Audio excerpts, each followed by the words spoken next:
मुंबईत भेसळयुक्त दुधाविरोधात अन्न व औषध प्रशासनाची मोठी कारवाई सुरूच आहे. नागरिकांच्या आरोग्याशी खेळ खेळणाऱ्यांना चाप बसवण्यासाठी एफडीएने गेल्या आठवड्यापासून मोहीम अधिक तीव्र केली आहे. वर्सोवा परिसरात दुधात भेसळ होत असल्याची गुप्त माहिती मिळाल्यानंतर एफडीए आणि गुन्हे प्रकटीकरण शाखा युनिट क्रमांक 9ने संयुक्त कारवाई केली. 9 एप्रिल रोजी पहाटे 4:30 वाजता 4 ठिकाणी एकाच वेळी छापे टाकण्यात आले.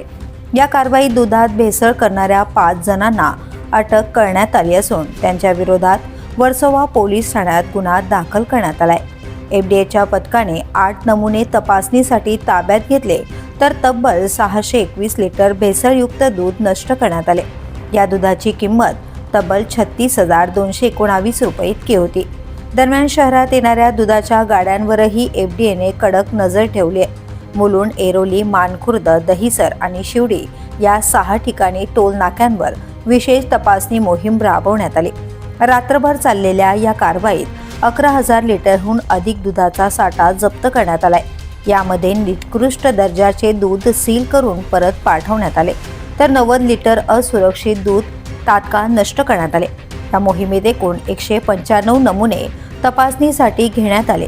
त्यापैकी 188 नमुने प्रमाणित, 6 निकृष्ट आणि 1 नमुना असुरक्षित आढळून आलाय. भेसळखोरांविरोधातील ही कारवाई पुढेही सुरू राहणार असल्याचं एफडीएनं स्पष्ट केलंय. पोलीस न्यूजसाठी अनिल शिरसाट, वर्सोवा.